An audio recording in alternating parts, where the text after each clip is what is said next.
Thank you for listening to the Kyle and Tim podcast, where we have authentic conversations that help cultivate a better understanding of ourselves, our guests, and the world we live in. This podcast is about our guests, getting to know them, their backgrounds, experiences, thoughts, and ideas.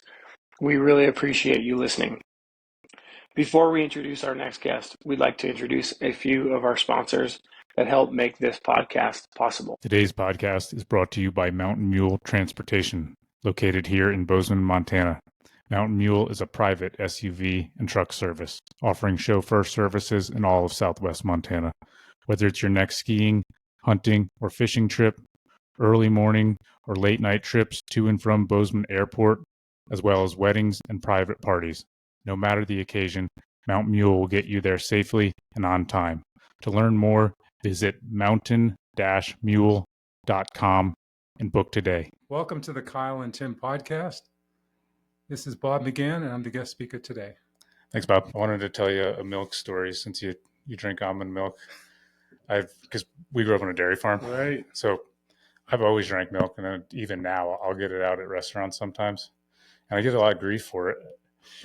Just for some reason, an adult ordering milk. And I was up in Big Sky with my brother. He came out to ski. Mm-hmm. And it was a bunch of his friends I'd never met before, and we're all sitting there, and we went and got a bunch of food after, and I ordered milk. And one of my brother's friends like grabs his head. And he's like, "You got to be kidding me." I'm like, "What?" He's like, "Your brother does that all the time." He's like, he's the only other person I've ever seen who orders milk that much. Yeah. But anyway, so I relate with your almond milk, but mine's dairy milk. Yeah. Yeah. That's cool. Yeah. So anyway, yeah, where'd you grow up? So are we live now? Are we starting? Yeah, we're going. Okay. Yeah. Okay. Great. It's just rolling, yeah. Yeah, no problem. So yeah, I grew up mainly in Duxbury, Massachusetts, but my family is from New York City. So our roots are really there. My mother was from Brooklyn and my father was from the Bronx. Do you know what part of Brooklyn? Well, we were born in Prospect Heights Hospital, and my grandmother lived on Hoyt Street for over 50 years. Yeah, I'm going to ask you, but I don't know my way around there. My brother lives in Brooklyn now. I know he's in Bushwick area. Yeah, I mean, we lived right near Flatbush Avenue. Okay. And at that time, it was A&S's was the big department store. Got bought out by Macy's. How much of your childhood did you spend there? Not much at all. So, my parents had kind of a multi-step process. They got married, and my older brother was born in 1949, and they were living in the Bronx at the time. So we had one side of the family were Yankee fans in the Bronx, and my mother's side of the family were Brooklyn Dodgers fans. Okay. And then the Dodgers broke everybody's hearts and moved away to L.A. Do you know what year that was? No, I think it was late 50s, right okay. Around 1960, something like that. Yeah. But that's what happened, and then they were living in an apartment in the Bronx, and they got married, and like my older brother was born, but they didn't want to raise the family there, so he started looking for job opportunities and got a marketing and sales job with the makers of Bayer aspirin. Okay. At Glenbrook Laboratories, and so he got a territory in New England, and they really weren't sure where to go. I mean, they're city people. Yeah. Grew up in apartments their whole lives. And so just to get used to the area, they moved to a small town in Massachusetts called Holbrook, which didn't turn out to be their end place. They knew they didn't want to stay there permanently, but it was a good place to buy a home, start off. And we ended up staying there less than a year and then moved to Duxbury, Mass when I was first grade. Okay. And that's where we stayed to this day. My sister still lives in that house. How many siblings do you have? I have 2 brothers and a sister. I'm okay. I'm second in the pecking order. They're all still in that area? Yeah. Okay. Yeah. How far do you live now from where you grew up? About 15, 20 minutes. Okay. So, and you said your father was in sales? Yeah. Yep. What about your mother? What was she doing? So she was a very bright person. She skipped a grade in grade school. She was bilingual. Her mother was Spanish. Her father was born and buried in Mallorca, Spain.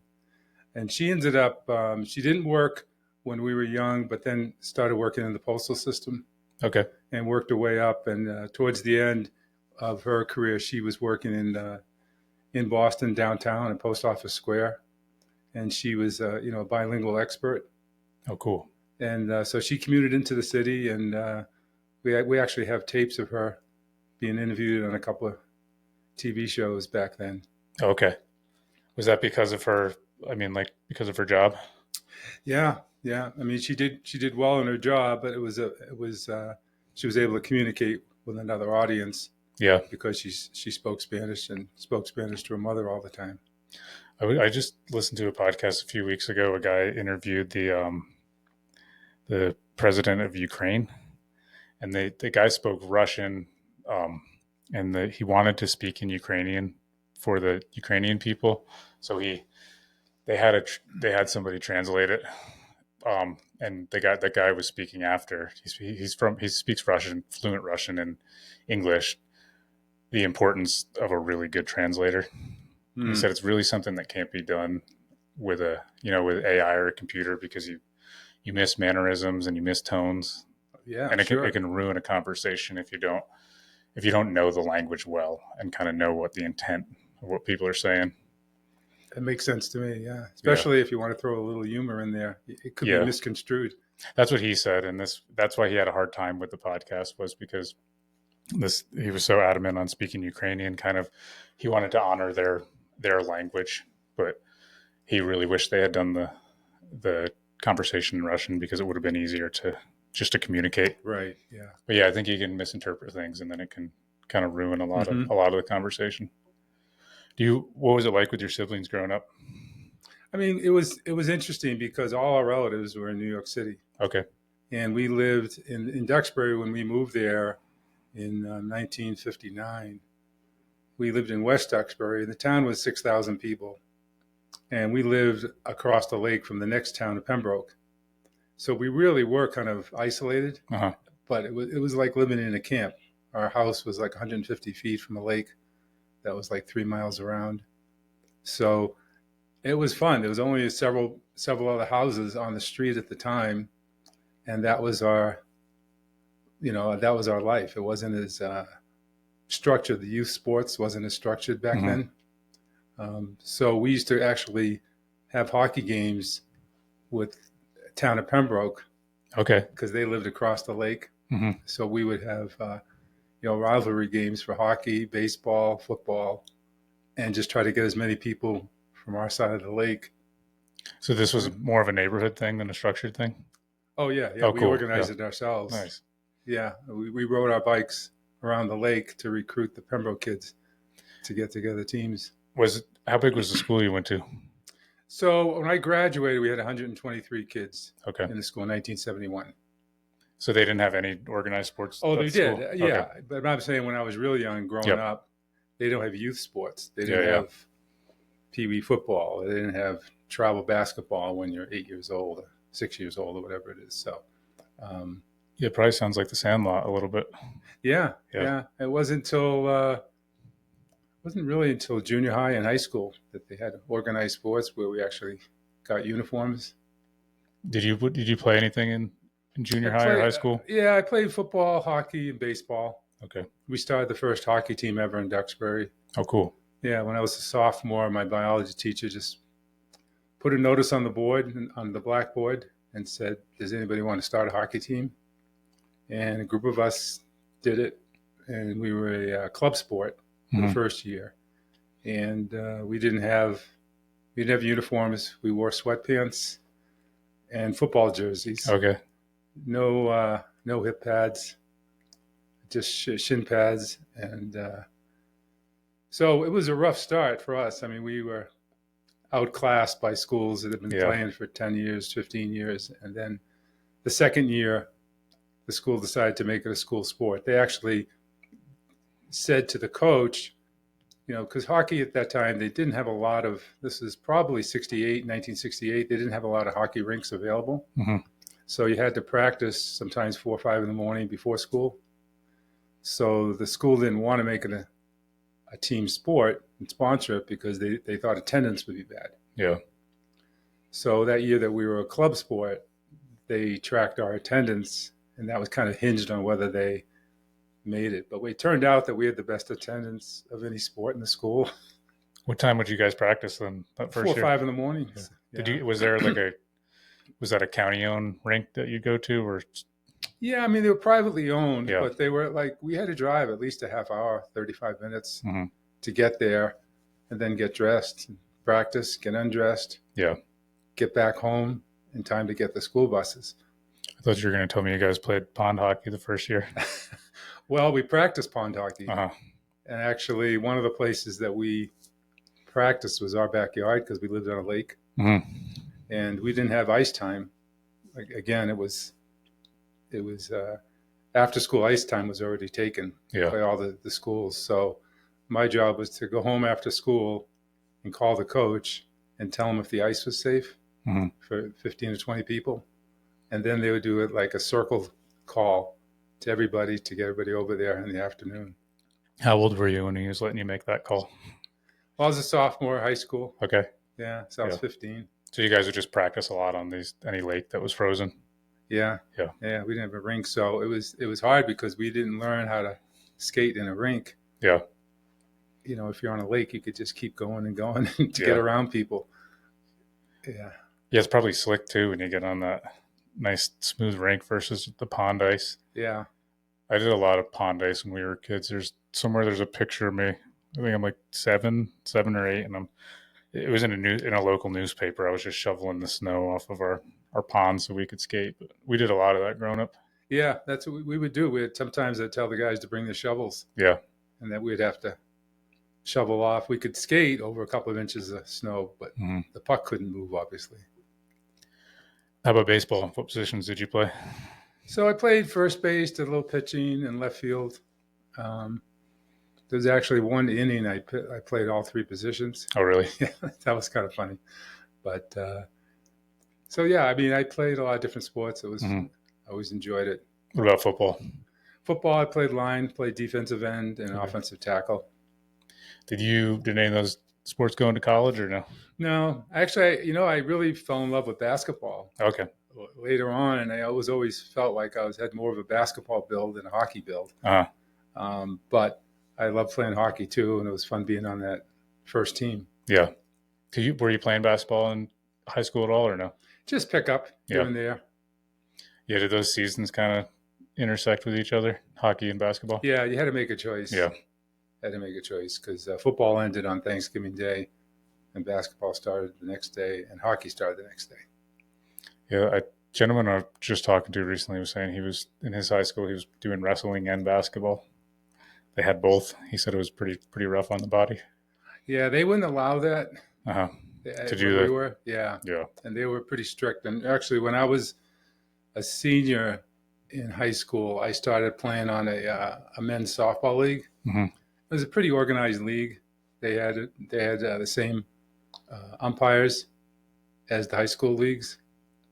And unbeknownst to me, I got into a little bit of trouble because I guess that was against the Massachusetts Athletic Association's rules. Oh, wow. You couldn't play in adult leagues.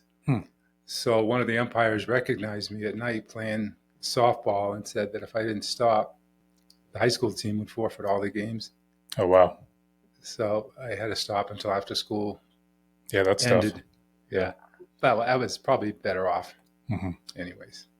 Were any of your siblings playing any sports?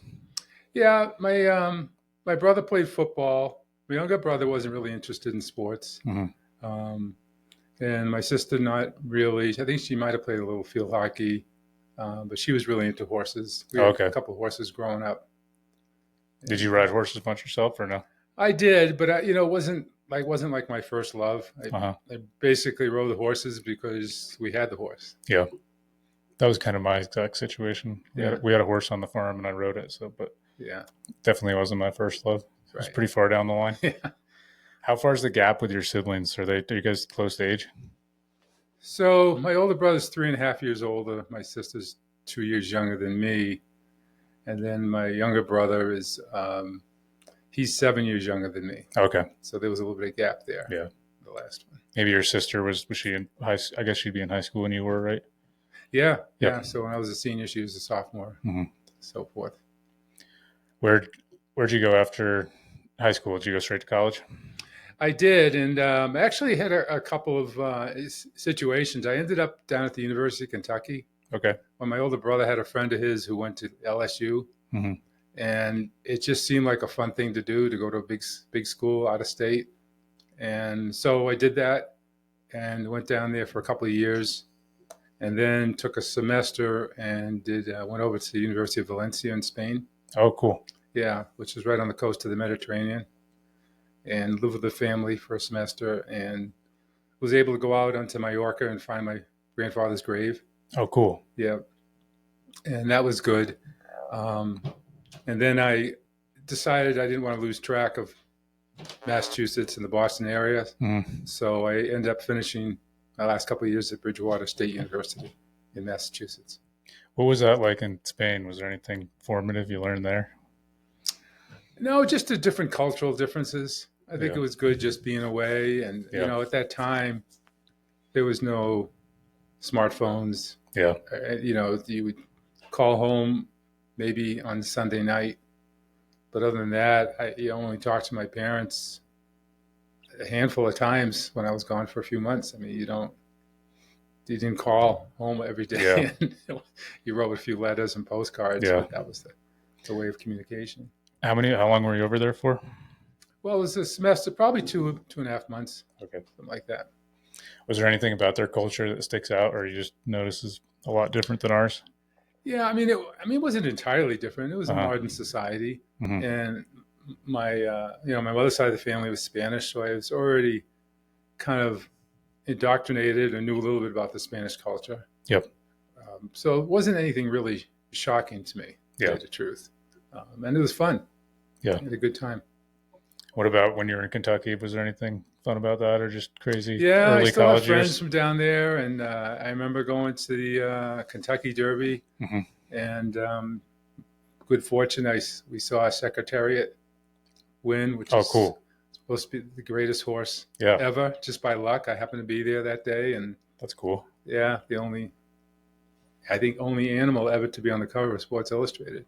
Yeah, that's cool. That's a good one to be for. Yeah, so that was fun, and I went to the Final Four basketball tournament last April with an old friend of mine from the University of Kentucky, Oh, cool. who's living out in Arizona now. Mhm. So we keep in touch. And If we go back to high school, what was the first car you were driving? Did you get your license right when you turned 16? yeah, it was kind of funny. My older brother always used to drive Ford Falcons, Okay.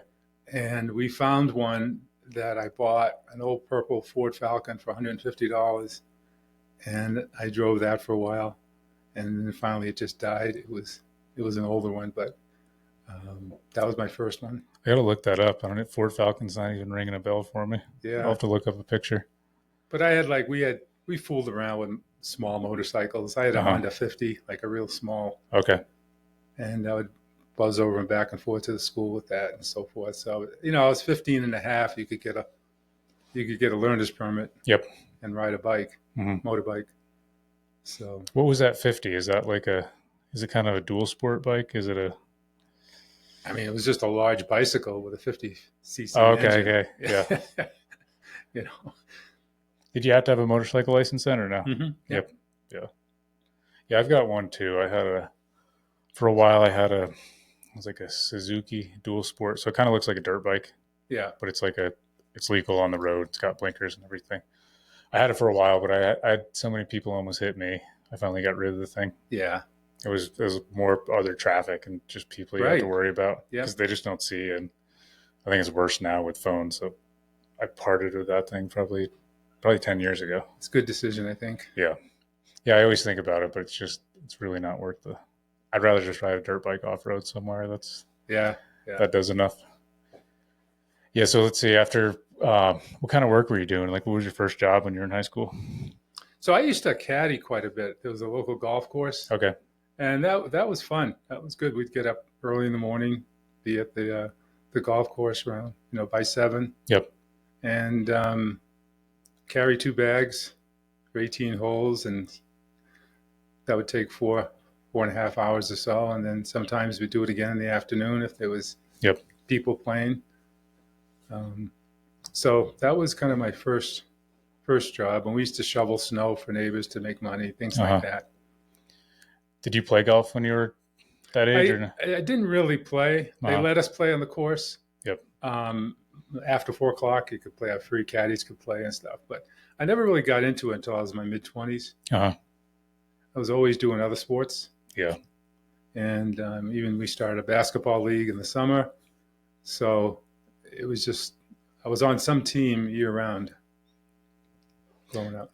Yeah, I've only played I've played once, and I'm like, part of me wants, it's fun, and a part of me just doesn't get into it because I've already got too much going on, and I know I don't have the time to do it.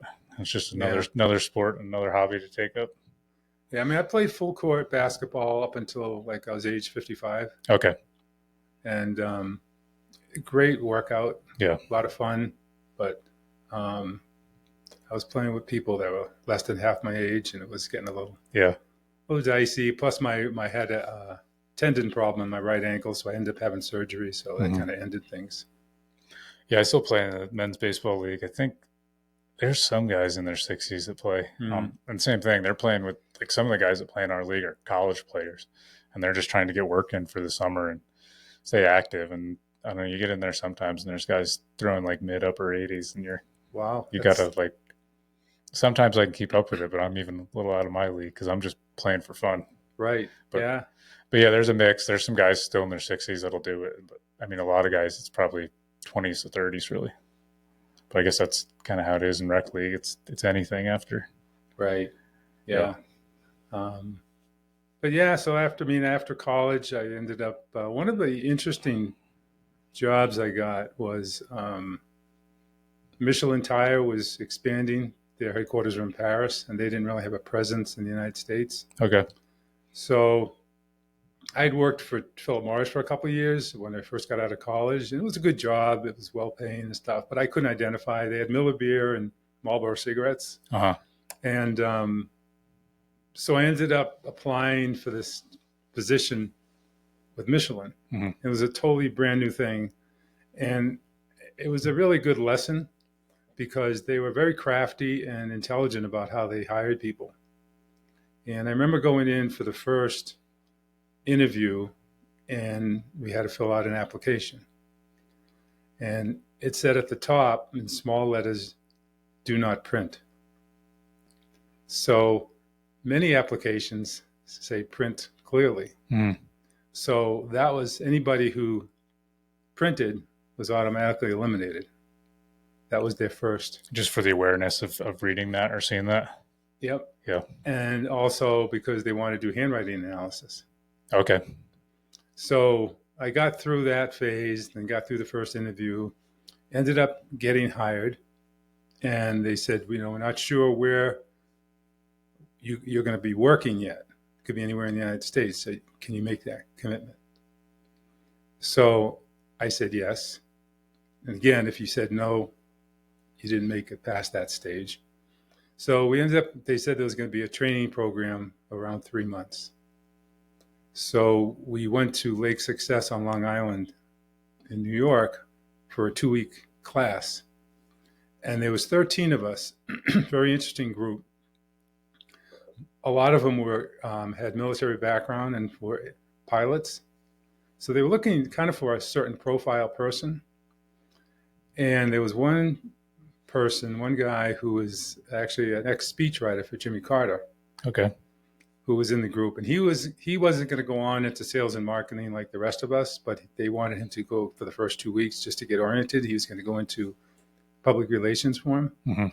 So after the 2 weeks, they split it up into 6 teams of 2, and they sent us to different cities around the country.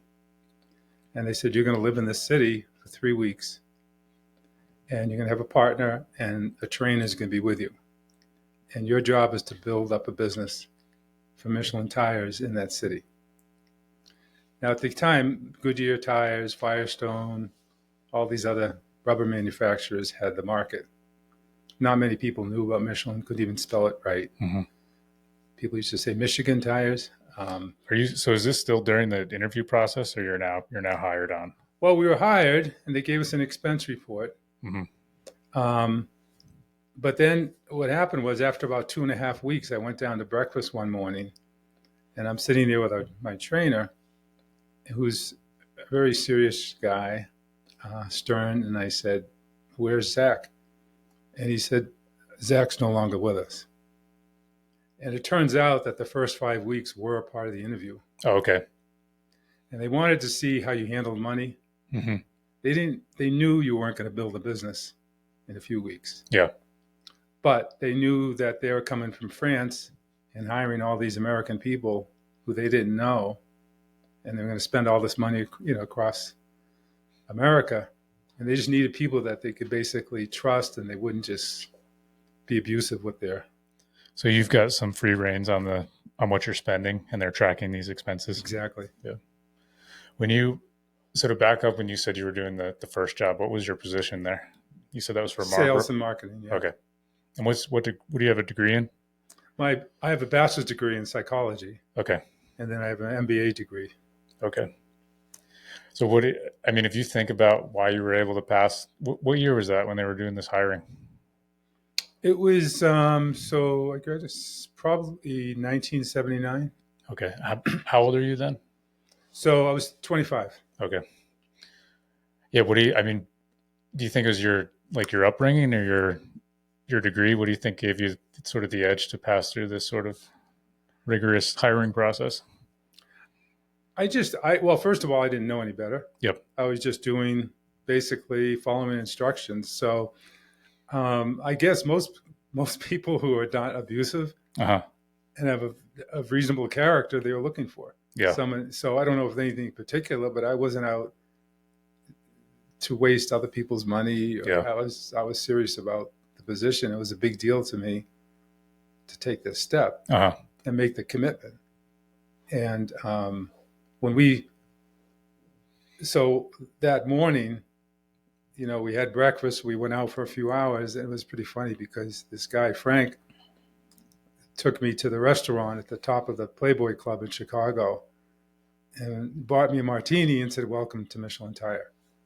And that was kind of kicked off my career with them. So this was after this 5 week sort of.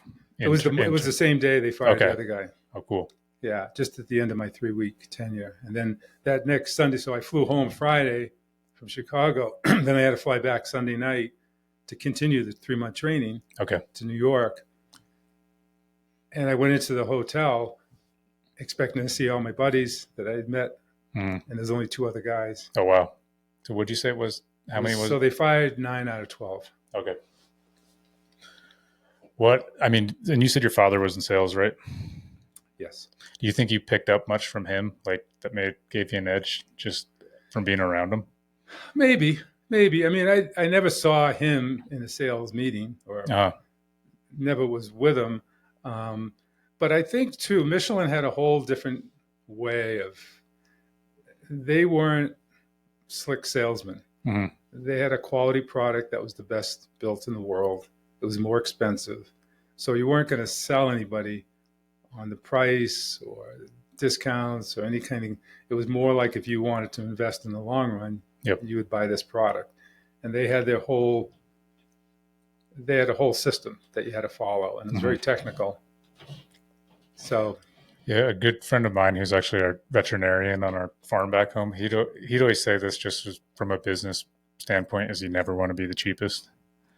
He said he's realized he owns the practice, and when you're the cheapest, the type of clientele you're getting for is always looking for the cheapest price, and they'll be very quick to jump to the next company. So I could see, that's something I'd much more rather be a part of, is a quality product that you pay more for, but you get long-term customers. Yeah. I mean, if you go on price, there's nowhere to go. Yeah. Once you're at the bottom, there's nothing left. Yeah. So, but, so I actually, a couple of weeks ago, I just had lunch with one of the other 2 guys that I hadn't seen since the early 80s. Oh, wow. He had since relocated to the Boston area. So we had lunch, and he's a great guy, and it was good to catch up. So when they're hiring, are they looking for someone? I mean, what's the criteria? Did you apply? Well, we kind of backed into it. Like, I didn't realize their whole thought process. Right? The people, they hired a company, like a headhunting company, to go out and filter people. Yep. So, obviously I wasn't in on their whole thinking and so forth. But that's, at the end of the day, they wanted people that can follow instructions, basically, Mm-hmm. that could go through and understand, learn the technical aspects of their product, and then communicate it to potential customers. Was there anything about their sales approach that you remember that really sticks out? I mean, you said it was pretty technical, so I don't know if It's that's. technical, but it's methodical Mm-hmm. too, and it wasn't like I said, it was almost too technical. Mm-hmm. And after a while, they actually had to learn more marketing. They had internal marketing, Mm-hmm. and they ended up hiring an advertising firm from New York to help them market to the American population. And when you advertise for tires, you can't make the claim that you're safer than another tire. That's against the law. Okay. So this company came up with an advertising scheme that where they showed babies crawling in and out of Michelin tires, Okay. sending a message, and then they would show a family with young children in the back, and something like this: "What's riding on your tires?" Yeah. Or "What's at stake with riding on your tires?" So that was the message they were conveying: safety, without saying the word. How long did you stay with them? I stayed with them almost 10 years, 8 or 9 years. So at the end, after just to step back for a second, they had said, "Where do you want to work?" And I said, "Boston, New York, or Philadelphia." Mm-hmm. And they ended up giving me Boston. So they might have known all along. I'm sure they knew they had an opening in Boston, but they wanted everybody to make the commitment to the company before. Yeah, even that being part of the hiring process, just showing that you're committed, not just because it's a convenient location for you. Right. Yeah. So that was part of the other thing. And I think part of the other thing, thinking back on it, they had like a lot of people that had graduated from flight school Mm-hmm. and that had military background. And maybe because those people were used to relocating in their prior lives. So, but it was overall, it was a real good experience, good company to work for. But after turning down a few promotions to relocate to other parts of the country, Uh-huh. I decided to, it was at that point when I was 29, 30, that's when I went and got my MBA. Okay. And then did a career change and got into real estate. Okay. Where did any of that, where'd your real estate career start? I actually started out, I mean, it was interesting because when I applied for the MBA program, I started off by taking one class in the evening because I knew I was going to do it. And then I applied, and they were on a tri-semester system. So I applied for the January entry.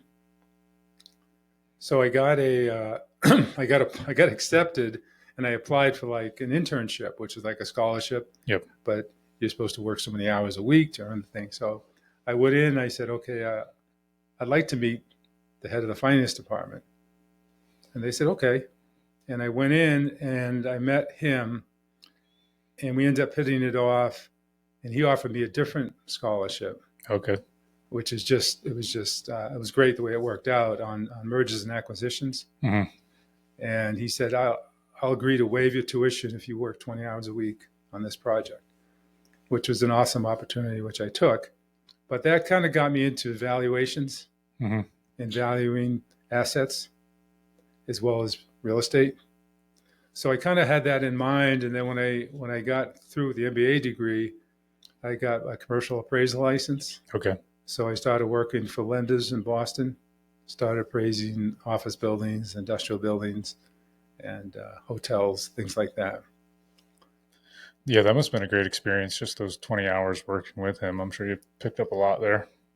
Right. So back at the time, the economic climate in America was there was accelerated depreciation. Mm-hmm. And it really leveraged buyouts began to flourish. And what people were doing, companies, investment bankers were making deals, and all they really cared about was deal velocity. So they would borrow maybe 120% of the actually value of the company they would buy. Mm-hmm. And then in order to pay off the debt, they would take the research and development money that the company was previously spending to pay down their debt. Okay. So his theory, which we had to prove and which we did, was that America would become less competitive if that type of strategy proliferated, because less money would go to R&D and more just to pay off debt. Yeah. And so that I did learn a tremendous about, and that lesson alone was valuable. Yeah. I mean, it makes sense if they're spending less money on research and development, it's a short-term solution, but long-term, it sounds like Yeah. The other wrinkle to it was, so I had this interview like in November, and then a couple of days later, they told me I got this position, and but it turns out that I'd already, bought the airline tickets to go to Australia to see the America's Cup. Okay. Because for the first time in history, America lost the race in I guess the early to mid 80s to Australia from Newport, Rhode Island. So my friends and I said, we're going to go down to Australia and help get it back. Just kind of a lark, but two of us did it. Yep. But it was actually the same week that I was supposed to start school for my MBA and also on this internship program. So now I'm in a quandary, because back then it was a different way to travel. You had to put down a lot of money way in advance. There's no Expedia or any kind of aggregated purchasing. So I ended up talking to the registrar and said, I'm going to be gone almost a month, but I had a plan to catch up and so forth. Maybe I was going the week. Maybe the school was starting a week later, so I was maybe missing 3 weeks. Okay. But it was a significant amount of time. So they said, well, if John Welch agrees, we'll agree. So I went to the head of the finance and I explained to him my situation. And he said, after a while we were talking, and he said, look, I'll agree to do this on one condition. And I said, what's that? He said, that you bring back the cup. And this is the gentleman you've already met, and he was going to hire me for the internship. Okay. Yeah. Yep. Yeah. I hadn't started work yet. Yep. And I didn't know until much later that he was a sailor. Oh, okay. And so he related to the America's Cup sailboat race, which is the most famous race in the world. Yeah. So did you own any real estate yourself at this point? Had you been? Yes. Yep. So we started off with some friends of mine, and what we did was we bought like a 3-family house in Boston. We lived on the first floor and rented out the 2 apartments above. So that worked out great. You know, we basically almost lived rent free, the 2 apartments above. They were paying your mortgage. Yeah. Yeah. Yeah. And it was good. It worked out real well. The value increased. And then we decided, he got engaged, and then he was going to buy a house with his wife. Yep. So I decided to buy a condo in Boston. Okay. And we would rent out the apartment that we were both living in. So that even increased our cash flow. Yep. And then I had another friend of mine who wanted to do the same thing, and we ended up buying another 3-family. And okay. I did it several times over. We bought a 4-family, a 6-family, and that type of thing. So, yeah, and it was probably, like, I'm guessing markets were better than to do this type of thing than they are now. Yeah, I mean, everything's relative. I mean, I was earning a lot less then. Yeah. You know, people weren't making nearly as much, but I think the ratio, like, 28 to 30% is the kind of the threshold of what your mortgage payment should be as a percent of your income. I think that's a little out of whack now. Yeah. It's closer to the high 30s, a lot of people. So in that respect, and that definitely in the last 3 or 4 years, it's been more inflationary housing and cost of living in general, actually, has gone up. How would you guys structure these arrangements you had, as far as you got essentially 3 of you? Yeah. So, I mean, each deal, I mean, I ended up doing several deals with just myself and one other person. And then later on, I actually did some small syndications where I'd get a half a dozen people, and I was kind of like the so-called ring leader, and I would bring them all together, and they would be passive investors. Okay.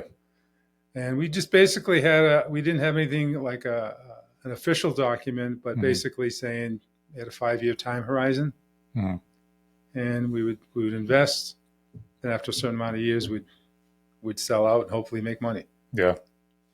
Yeah. No, there was. I mean, I guess you said everything's relative, but like the just the difference in real estate in like the 60s to the 80s is just the jump is pretty significant. Yeah, definitely.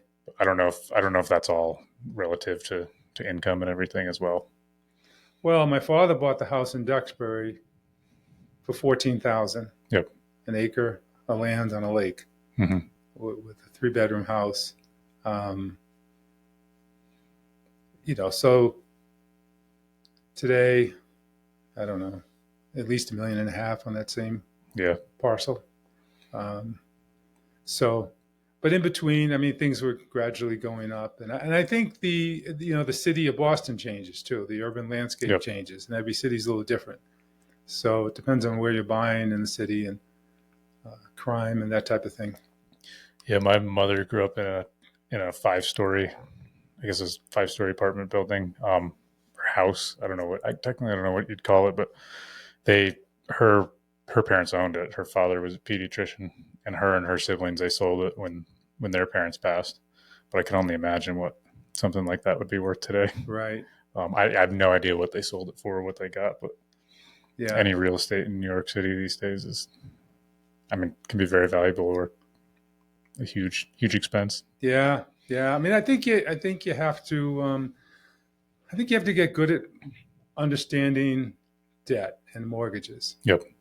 And a lot of people start off, and if they buy a house, they choose a 30-year mortgage, which is the most expensive and highest interest rate. Yep.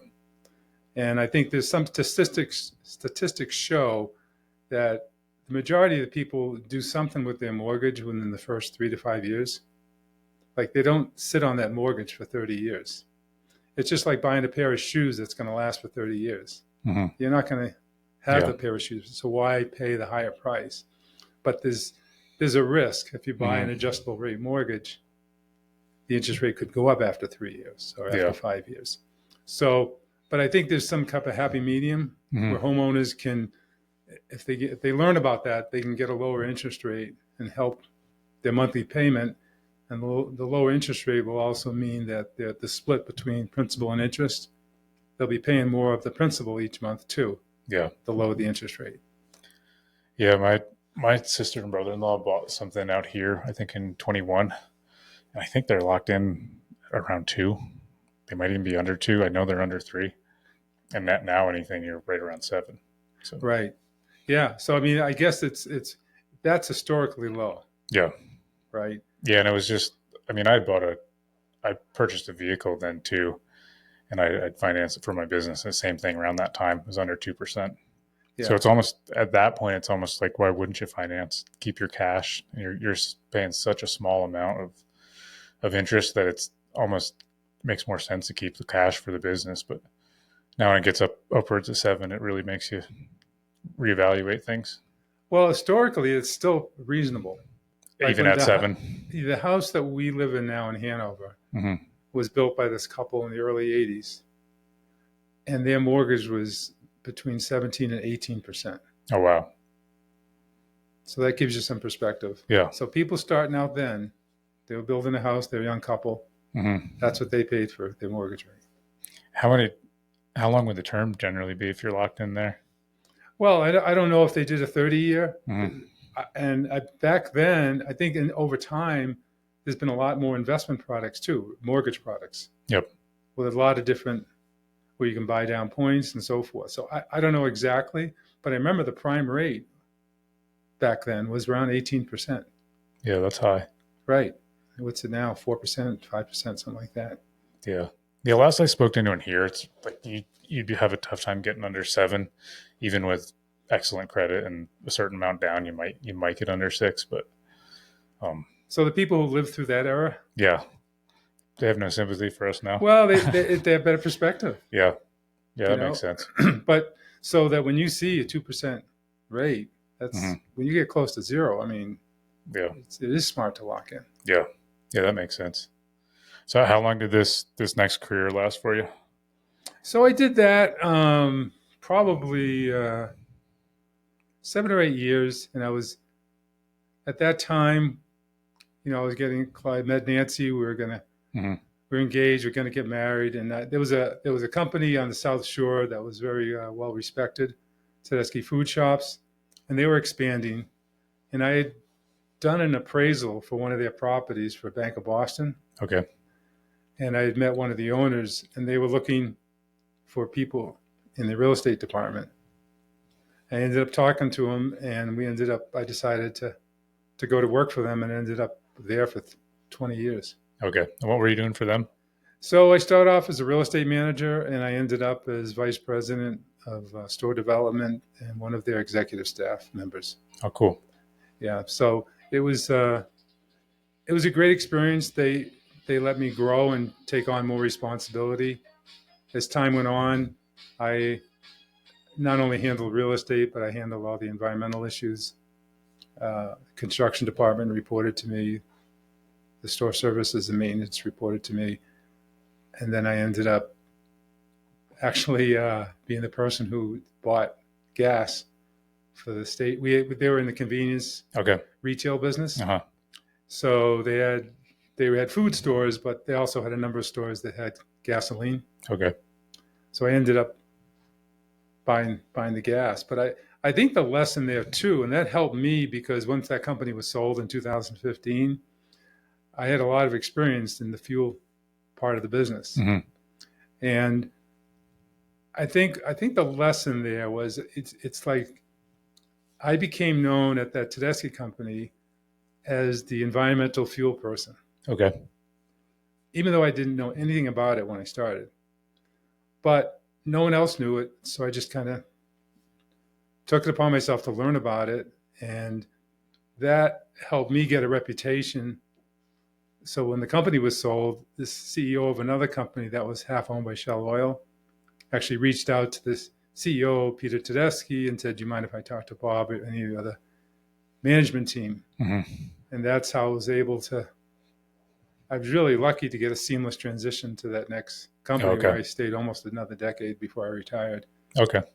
So it wasn't really what you thought it was going into it, but that became your sort of expertise or your... Well, it kind of blended because what you end up if you work for a company that has a business, operating a business on the real estate, uh-huh. you end up with what you call enterprise value, where there's a business component, the business value component, as well as the real estate component. Mm-hmm. And when you're with a multi-site retailer, like people like McDonald's, they're one of the biggest real estate owners in the country. Just because they own the land where it's all about location and where they are. Target, they're a real estate company. I mean, they sell a lot of products, but they buy 15 acres of land, 20 acres of land, and they create a destination. No, I mean, I'm just thinking like here locally, the real estate value, and there's a Target here. So the amount of real estate that they own here, just the value in that real estate alone, I'm sure it gives them all kinds of leverage for just owning that real estate. It does. And also, once they go for a property, though, the municipality knows that they want to be there, and the municipality will put demands on them mm-hmm. to improve the infrastructure, maybe put in traffic signals, put in new curbing, sidewalks, things like that. Yep. So it comes with a price. Yeah. But I think it's for young people starting out, I think to be known for something, to be known as an expert in something is always good. Yeah. You'll be that go-to person in whatever organization or sphere you're in. Was there anything what do you know about the gas industry that's worth knowing? Well, I know that ebbs and flows, mm-hmm. and it's not simple to develop. I mean, you have underground piping. The piping, some of the piping carries the fuel product, and some of it carries the electronics, the wiring, and so forth. So it's a complicated real estate development. Yeah, for sure. There's also some safety things you have to take into consideration, and I think the average person probably knows a little bit about that, but it's very intricate. Yeah. A lot of, I don't know if it's as much around here, but I think even there's one gas station, or I guess there's two gas stations up in Big Sky within the last 5 years, they essentially ripped everything out for the gas underground. I don't know if they're putting new tanks in. I don't know if kind of what the lifespan of those is, or if standards have changed and things need to be upgraded. Probably a little bit of both. Yeah. You need double wall fiberglass tanks. Mm-hmm. It's interesting. We 6, 7, 8 years ago, we installed EV charging stations because the town wanted it, and we just did it because we wanted to get a permit. And they sat there dormant and rusted away. Oh, really? Yeah, and we gave it away free. It's free electricity. Mm-hmm. But there just wasn't the demand. Yeah. Yeah, that's interesting. There's probably is now, right? More so, or no? I don't know if the return on investment is there. Uh-huh. To tell you the truth, I mean, they're very expensive. Yeah. And I know I don't think the place and things of the speed to charge has increased a lot in the last 5 or 6 years. So that's good. But people are in a convenience store. The average is less than 2.5 minutes. And many people get gas, don't even go into the store. Mm-hmm. So you're in a time-starved economy. Yeah. So a convenience store, I don't know if it's the best place. No one's going to sit there for an hour charging a vehicle. It's better for like a mall, restaurant. Mm-hmm. That makes sense. I was going to say that the hotel right next to the one you're staying at, they have chargers. Like a hotel would make sense. Yeah, that's a good application. Yeah, there's at least 2 here. And I think there's one in Big Sky as well now that has them. Yeah. So we set up the dispensers in front of the store, mm-hmm.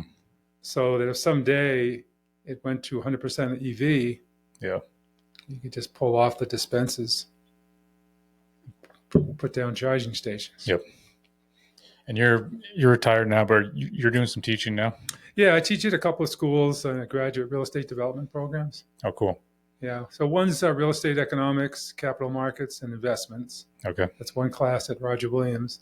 And then the other class is site assessment and site analysis, which I teach at Boston Architectural College. Oh, cool. It's too bad my co-host Kyle isn't here. He just took a job with a real estate development company. Which one? I'm not sure. I couldn't tell you the name off the top of my head. He's got a background, like a 15-year background of managing construction. And I know he's worked with these guys through his prior company, and they, I don't know, called him up within the last couple of months and said they had an offer for him. So nice. Good for him. They're building data centers. He's been in Texas. He's been, I don't know, he's traveling that's why he's not here, but he's traveling a couple of days a week now. Yeah. That's going to be, those data centers have a lot of need for electricity. Yeah. Because they need uninterrupted power. Mm-hmm. You can't, those places can't put solar panels, excuse me, on the roof. Yeah. Excuse me. I talked to him a little bit about it. It sounded pretty complex from what he understood, and this is somewhat of a new venture for him. But he said that the solar panels they were putting on were almost for like a for show thing. They needed to, the right people wanted them there, so sure. What they were doing was really insignificant to what they needed. You could always use the solar panels to heat for hot water or something, and have electricity for the data centers because they can't. They need 24 hours. They can't shut down. Yeah, I was speaking with him and his brother recently on this, and do you know much about solar panels? What's the data on them? I don't know a lot about them. Yeah. But from what I've heard lately, it's not the long-term solution. Yep. And that there's been a lot of programs, a lot of government subsidized programs that have helped get things get installed. Just like the windmills and things like that. Yeah. But the only way they make economic sense if the government is subsidizing them. Yeah. So once the subsidies go away, I'm not sure what's going to happen to them. So I'm not an expert on it, but that's what I've been hearing lately. So hopefully we're not left with a bunch of fields of decrepit solar panels. Yeah, that's what I've heard with the windmills, but I don't know. You always hear varying view depending on what somebody's angle is, so it's hard to know. And maybe there's a specialized use for solar panels. Yeah, that they'd be good just for these applications and something else. So we'll learn as we go. Yeah, like Southern California seems like to be the best place where there's the sun shining almost every day. I know people have them out here, and like the problem this time of year right now is they're covered in snow. So unless you get up there and shovel them, they're Right. And I don't know how many days you need to figure those things are running to be, something that's profitable to pay for. Right. But I think, like you said, there's all kinds of government incentives right now to all kinds of rebates that the government's providing. But if it's realistically a good model, I don't know. Right. And I don't know if those rebates are going to survive. Yeah, it doesn't sound like it with the way things are going. Yeah. So we'll see. Yeah. Do you want to talk about any of your family stuff, or do you want to wrap up there? Whatever you want to do. No, I mean, I have a wonderful wife, Nancy, and, Yep. and 2 daughters, Amy and Ashley, and I feel blessed to have them in my life. I feel like been a lucky man. Yeah. And, they're here out to do some skiing this week in Montana. So what's the anything like that sticks out that you've learned from having 2 daughters? I think parenting's hard. Mm-hmm. There's no script. Yeah. And you just have to be sensitive to everybody's individual differences and needs. Mm-hmm. It's hard stepping back. Yeah. It's hard letting go. Mm-hmm.